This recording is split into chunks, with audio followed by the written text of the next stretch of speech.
안녕하십니까. 바로 보는 TV 옴부즈맨 송유미입니다. 지난주 연합뉴스TV에서는 트럼프 미국 대통령이 이번 달 27일부터 이틀 동안 김정은 북한 국무위원장과 회담을 한다고 공식 발표한 것과 조재범 전 쇼트트랙 대표팀 코치의 성폭력 의혹을 수사 중인 경찰이 조 전 코치를 기소 의견으로 검찰에 송치한 소식 등 국내외 뉴스를 신속히 전했는데요. 오늘 연합뉴스TV를 말한다 시간에서는 뉴스투나잇, 뉴스 리뷰를 중심으로 이정훈 시청자 평가원이 모니터한 내용을 전해드리겠습니다.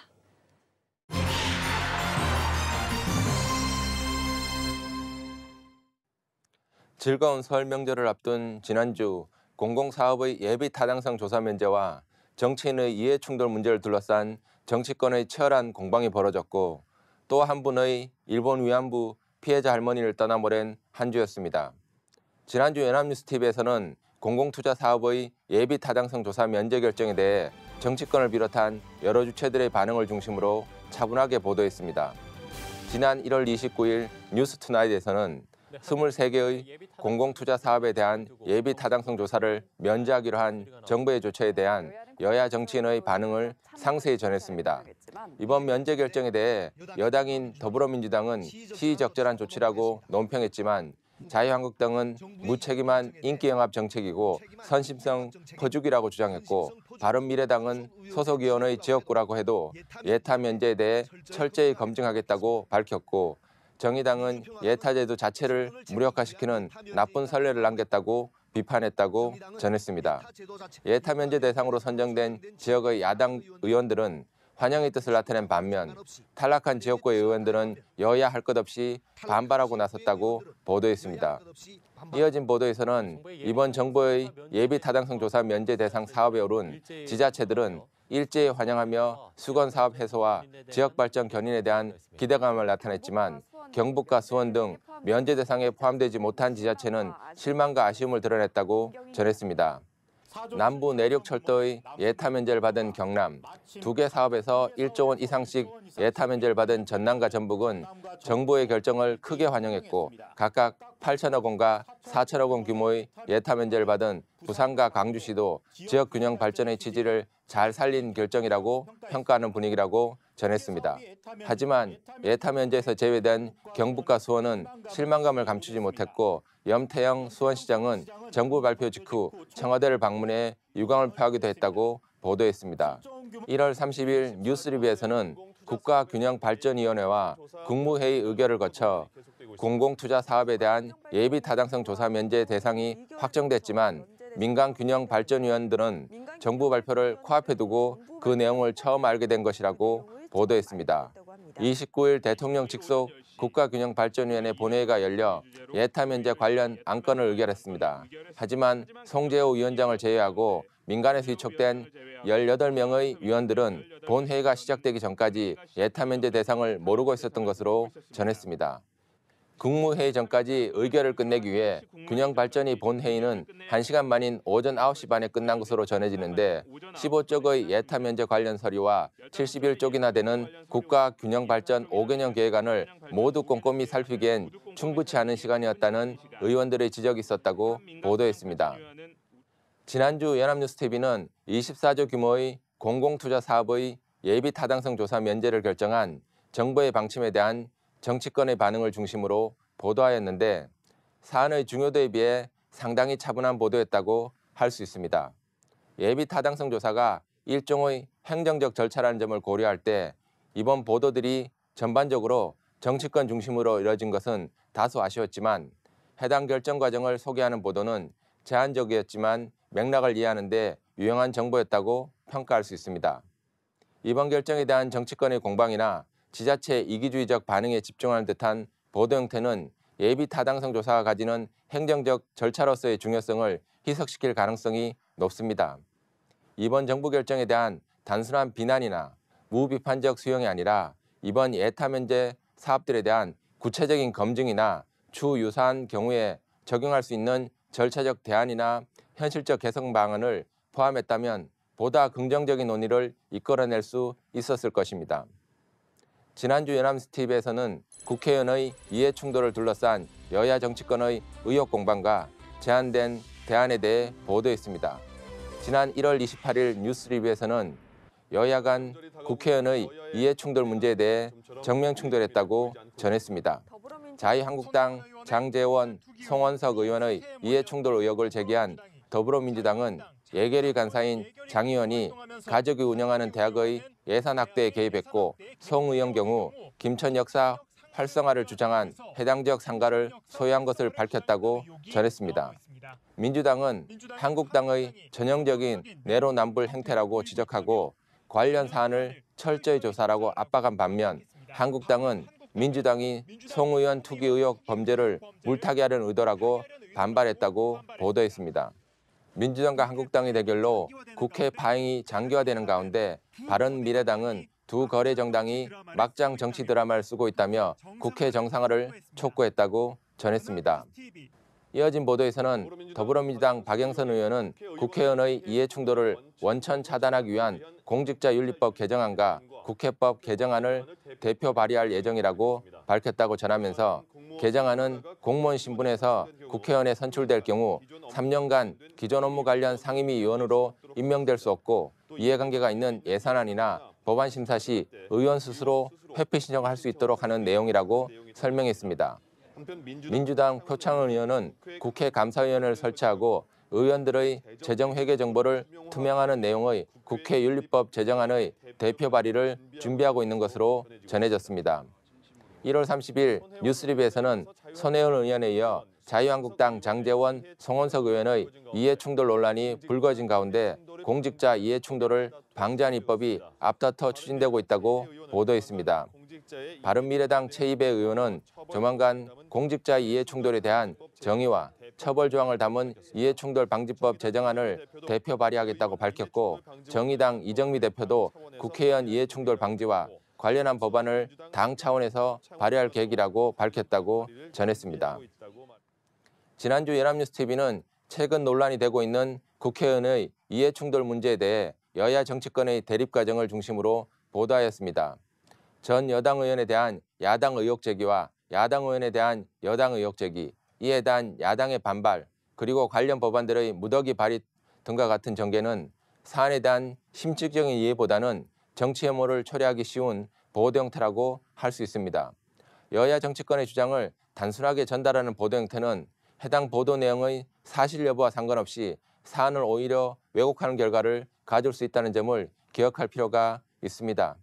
이번 보도는 사안에 포함된 정치적 행위의 특수성과 법률적 자태를 균형 있게 적용하고 사안의 본질을 파악할 수 있는 다양한 맥락적 정보들이 추가적으로 필요한 보도였습니다.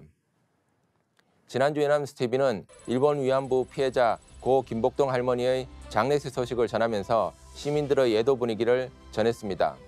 1월 29일 뉴스리뷰에서는 끝까지 싸워달라는 고 김복동 할머니의 유지를 전하면서 이어진 시민들의 추모 모습을 보도했습니다. 2017년 대장암 판정을 받고 지난 11일 병원에 입원해 투병 중이었던 김복동 할머니는 위안부 문제 해결을 끝까지 해달라는 유지를 남겼고 생전 제일조선학교 학생들, 분쟁 지역의 전시 성폭력 피해자들 지원에도 힘을 쏟았다고 전했습니다. 배우 남은희 씨를 비롯해 고등학생들도 빈소를 찾아 할머니의 마지막을 배웅했으며 온라인 추모 공간에서도 김 할머니를 기억하겠다는 추모의 말이 이어졌다고 전했습니다. 장례식은 여성인권운동가 김복동 시민장으로 치러지게 되고 서울광장에서 일본 대사관으로 추모 행진을 한 후 옛 일본 대사관 앞에서 연결식이 열릴 예정이라고 전했습니다. 이어진 보도에서는 문재인 대통령이 일본군 위안부 피해자인 김복동 할머니의 빈소를 방문했는데 현직 대통령이 위안부 피해자의 빈소를 찾은 것은 이번이 처음이라고 보도했습니다. 일각에선 대통령의 빈소 방문은 최근 한일 정부 간의 갈등 사항이 빈소 방문 결정에 영향을 준 것 같다는 해석도 제기된다고 보도했습니다. 이어진 보도에서는 화해치유재단의 해산 수수는 진행되고 있지만 10억엔 반환 문제는 제대로 논의조차 되지 못하고 있다고 보도했습니다. 지난해 11월 화해치유재단 해산 결정 뒤 정부는 청산인 선정 작업 등 행정 절차를 밟은 후 행정 절차가 어느 정도 마무리되면 10억엔 처리 문제를 결정할 계획이지만 일본은 화해치유재단 해산 결정 자체에 강한 불만을 나타내고 있어 논의가 쉽지 않을 사항이라고 전망했습니다. 위안부 문제 등 과거사와 현안을 따로 다루는 투트랙 접근은 외교부의 기본 입장이지만 과거사 문제도 초계기 갈등 같은 현안에서도 양국 간 평행선은 좀처럼 만날 기미를 보이지 않고 있다고 전했습니다. 2월 1일 뉴스리뷰에서는 평생 일본의 사과를 요구하며 싸우신 고 김복동 할머니의 연결식이 일본 대사관 앞에서 열렸고 전국 각지에서 온 시민들이 연결식에 참석해 할머니의 마지막 가는 길을 배웅했다고 보도했습니다. 연결식에서는 생전 영상과 해외 전시 성폭행 피해 여성들이 보내온 추모 영상 등이 상영되었고 천여 명의 시민들은 서울광장에 모여 노제를 지내고 일본 대사관까지 함께 행진했다고 보도했습니다. 지난주 연합뉴스TV는 일본 위안부 피해자 김복동 할머니의 장례식과 사회 각계의 예도 분위기 등을 비중 있게 보도하였습니다. 사안의 중요성이나 사회적 관심사에 비해 일본 위안부 피해자 관련 보도들은 언론의 관심을 받지 못하는 경우가 많은데 이번 연합뉴스TV에서는 상당한 관심을 보여주었다는 점에서 적절한 보도였다고 평가하고 싶습니다. 다만 고인의 삶에 대한 평가나 사회적 의미 등이 추가되었다면 보다 더 큰 사회적 울림을 만들어낼 수 있었다는 점은 추후 고민할 필요가 있습니다.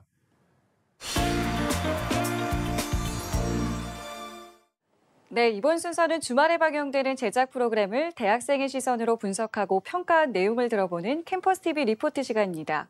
이번 주는 동아방송예술대학교 방송보도제작과의 김아령 학생 나와 있습니다. 안녕하세요. 안녕하세요. 자, 지난주에 어떤 프로그램 모니터하셨나요? 네, 저는 매주 토요일 오전 9시 30분에 방영하는 휴먼 다큐멘터리 하모니를 모니터했는데요. 하모니는 함께하는 세상을 만들기 위한 따뜻하고 감성적인 휴먼 다큐멘터리 프로그램입니다.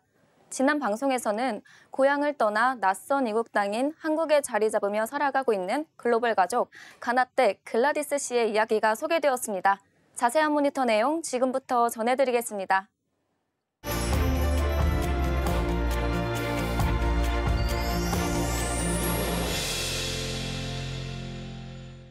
도입부 소개 영상은 주인공 글라디스 씨의 유쾌한 웃음소리로 시작되는데요. 겉보기엔 한국인과 전혀 다른 모습을 가진 외국인이지만 유창한 한국어를 구사하는 것은 물론 이웃 아주머니들의 뜨거운 관심을 받으며 이목을 집중시켰는데요. 우리나라에선 흔치 않은 광경이기 때문에 소개 영상을 시청한 것만으로도 호기심을 자극했습니다. 이어서 경기도 시흥의 도심 속 거리에서 펼쳐진 풍물장터로 화면이 전환됩니다.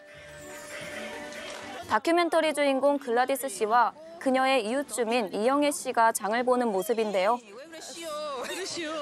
가격 흥정을 유도해가며 과일을 구매하는 모습이 한국의 아주머니들과 다를 게 없어 보였습니다.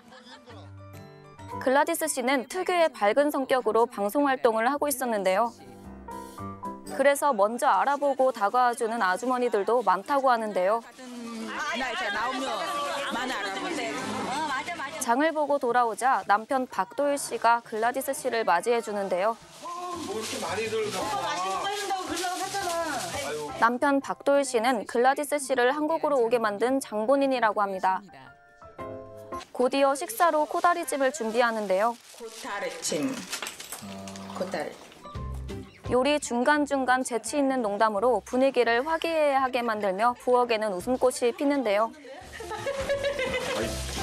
저도 처음 듣는 것 같은데. 아, 그래요? 네. 이 양반들은 한국 사람 아니구나.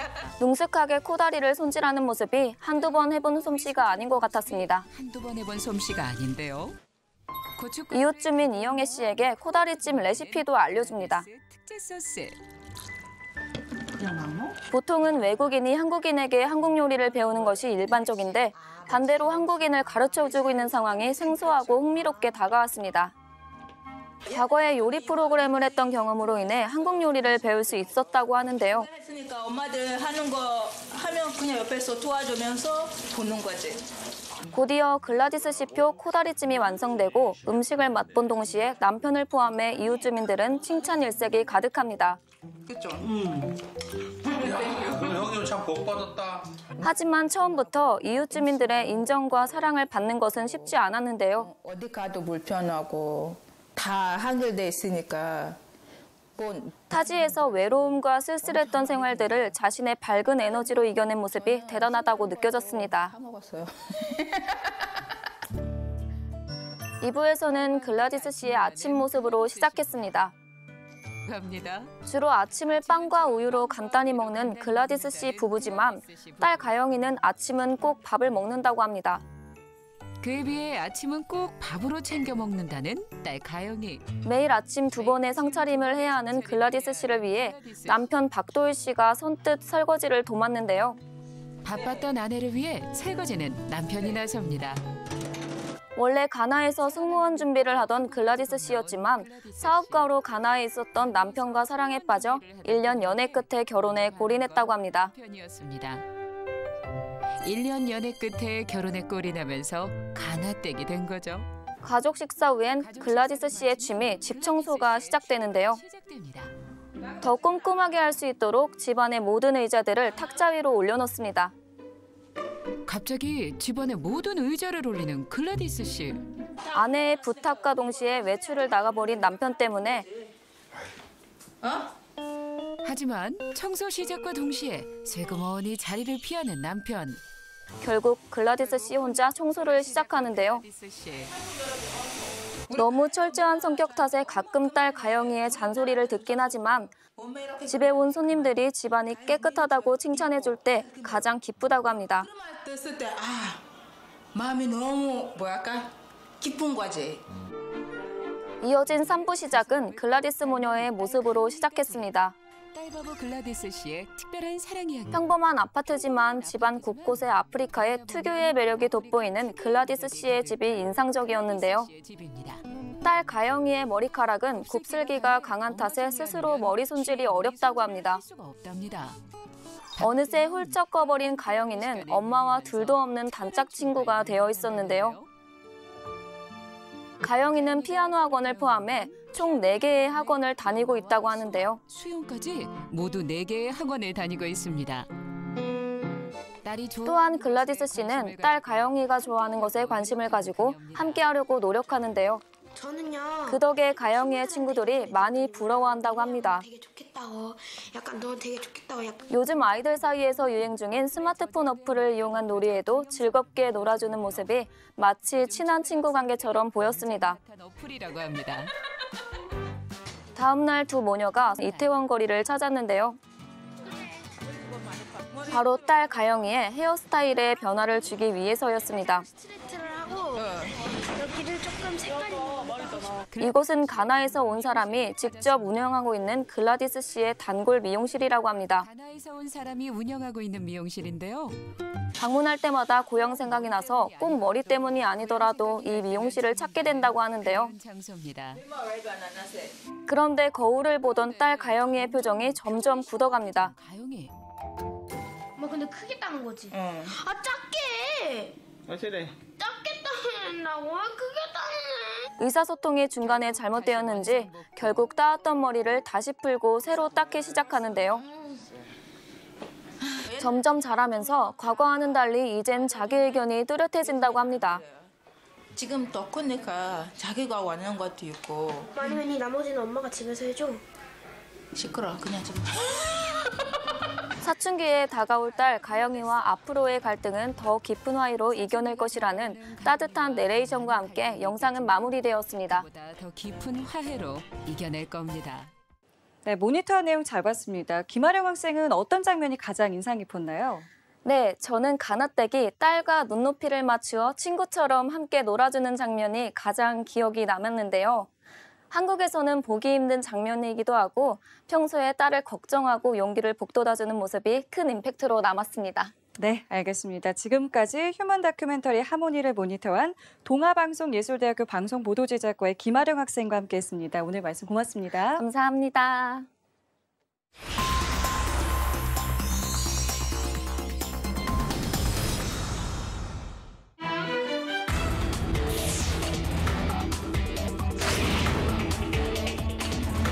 이에 정부는 지역의 혁신 성장판을 열어 지역 경제 활력을 제고하고 지역의 지속 가능한 성장을 뒷받치는 한편 지역을 보다 더 살기 좋은 곳으로 만들기 위한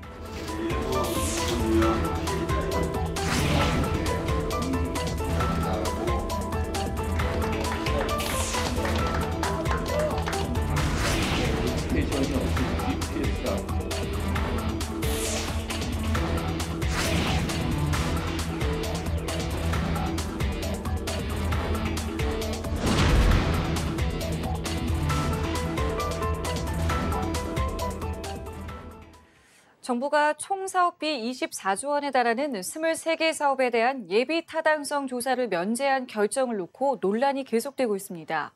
정부는 이른바 예타를 면제함으로써 지역 경제에 활력을 불어넣고 국가 균형 발전을 도모할 수 있다는 입장인데요. 하지만 세금 낭비를 막고 재정을 효율적으로 운영하기 위해 도입한 원칙을 정부가 훼손했다는 등의 비난도 커지고 있습니다. 오늘 국가공무원 인재개발원 김진숙 교수와 함께 이야기 나눠보겠습니다. 안녕하세요. 네, 안녕하세요.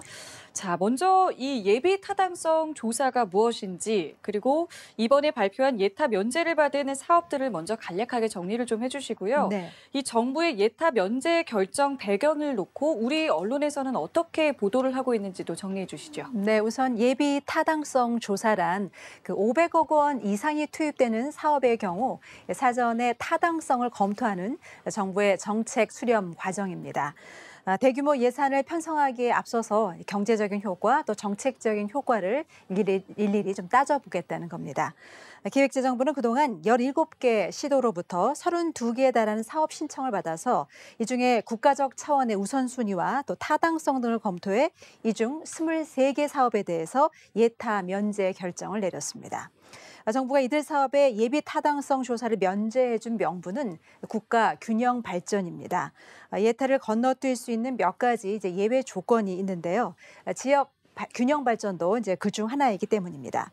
따라서 수도권보다는 주로 이제 지역에 대규모 사업이 몰렸다는 것이 특징이라고 할 수 있겠습니다.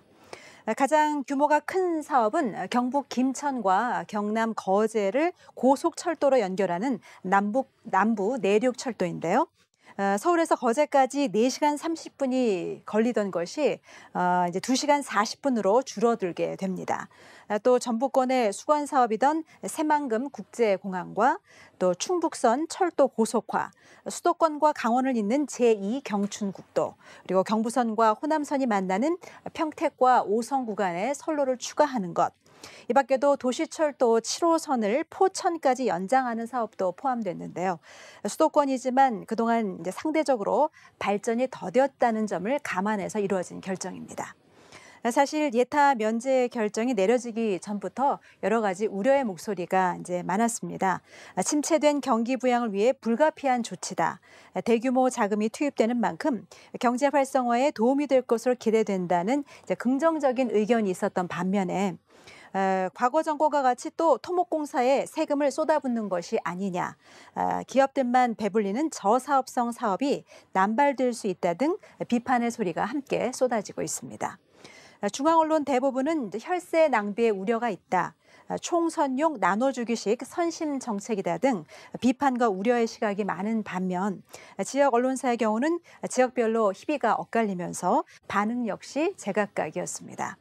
면제 대상에 오른 지방자치단체들이 일제히 환영하는 분위기이고 또 예타 면제에서 제외된 지역들이 벌써부터 이제 반발하는 움직임을 보이고 있기 때문에 지역별 언론의 온도 차이도 극명하게 갈라지고 있는 것 같습니다. 네, 정치권의 반응도 좀 살펴보면요, 극명하게 좀 엇갈리고 있는 것 같은데 이 여야의 공방에 대해서 보수 진보 언론은 어떻게 보도를 하고 있는지도 짚어볼까요? 네, 이번에 발표된 이제 예타 면제 사업 같은 경우는 23개 사업에 이제 총 사업비가 24조 원이 넘습니다.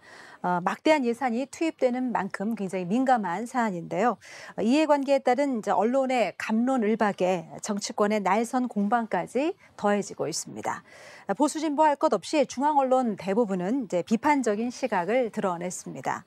우선 조선일보는 세금 24조로 매표 행위를 끝내 강행이라며 강도 높게 비판했는데요. 과거 정부의 SOC 사업을 적폐로 몰던 정부가 선거가 다가오자 대규모 토목공사 카드를 꺼내 들었다고 밝혔습니다.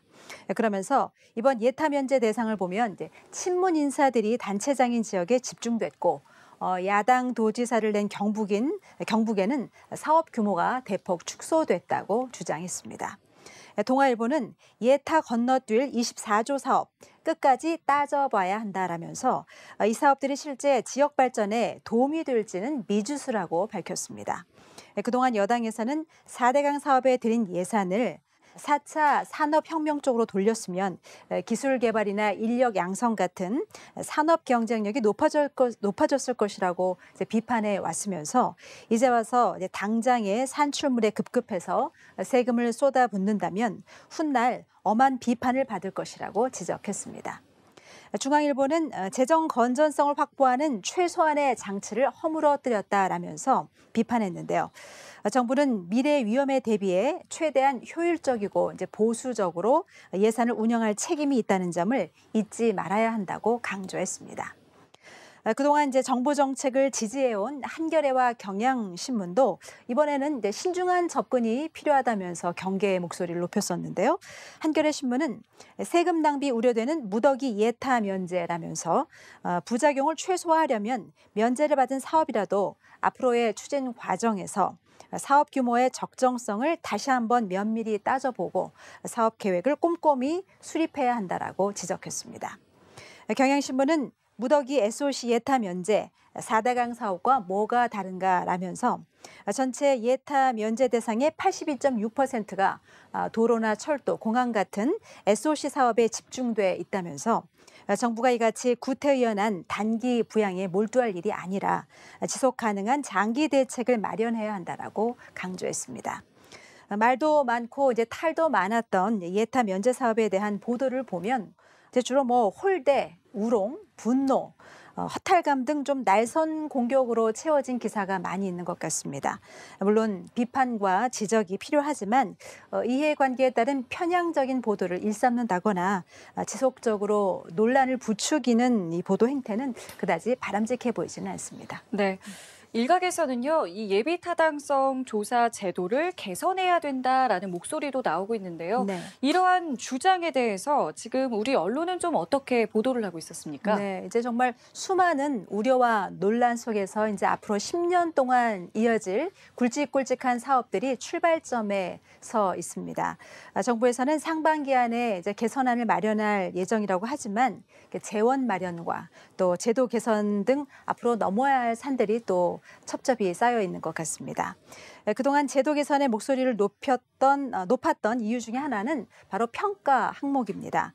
예타 평가 항목은 경제성이 35%에서 50%, 정책성이 25에서 40%, 지역 균형 발전이 25에서 35%인데요. 이렇듯 경제성에 대한 평가 비율이 높다 보니까 자금과 사람이 몰리는 수도권에 비해서 지역 입장에서는 예타 통과에 어려움이 많았던 것이죠. 그래서 지역 언론에서는 그동안 소외된 지역에 대한 지원과 배려가 있어야 한다라고 주장해 왔습니다. 하지만 또 반면에 그동안 예타 면제, 예타 제도가 SOC 사업의 난발로 인한 국가 재정 낭비를 방지한 효과도 있기 때문에 지자체의 다양한 꼼수를 막기 위해서 예타 제도를 강화해야 한다고 또 일부 언론에서는 지적하고 있습니다. 이런 다양한 지적 가운데 물가 상승을 반영해서 기준 금액을 상향 조정해야 한다라는 또 주장이 있고요. 또 예타 수행 기관을 다양화해야 한다 등이 있습니다.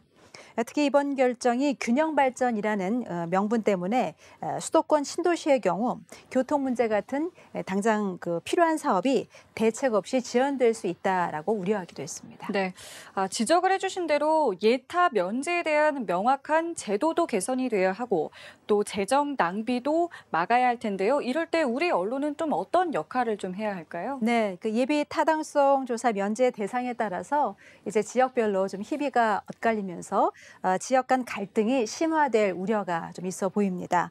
이번 결정이 이제 국가 균형 발전과 또 사회적 가치에 무게를 둔 것이라면 반면에 또 형평성이라던가 또 내로남불 논란을 일으킨 것도 사실이기 때문입니다. 따라서 지역 이기주의나 포퓰리즘 논란을 벗어나기 위한 노력이 필요해 보이는데요. 올 상반기 중에 마련될 예타 개선안에 좀 더 명확한 잣대가 있어야 이러한 논란을 다소 잠재울 수 있을 것 같습니다. 기준이 모호한 것을 명확하게 하는 일이니만큼 언론에서도 좀 더 중립적이면서 또 객관적인 자세로 문제점을 지적해야 될 것입니다. 언론의 가장 중요한 책무는 권력에 대한 비판과 감시, 또 견제의 역할이 아닐까 합니다. 제대로 들여다보고 비판할 것은 비판하되 이해관계에 따른 경제성이냐 아니면 균형 발전이냐 이런 이분법적인 시각에서 좀 벗어나서 큰 틀과 장기적인 관점에서 또 다른 문제점은 없는지 아니면 또 유익은 없는지 다양한 시각이 필요해 보입니다. 네, 알겠습니다. 지금까지 국가공무원 인재개발원의 김진숙 교수와 함께했습니다. 오늘 말씀 고맙습니다. 네, 감사합니다. 네, 옴부즈맨 제작진은 시청자 여러분의 다양하고 소중한 의견을 기다립니다. 방송을 보고 느낀 소감을 연합뉴스TV 시청자 홈페이지나 SNS로 보내주시기 바랍니다. 저희는 다음 주에 다시 찾아뵙겠습니다. 시청자 여러분 고맙습니다.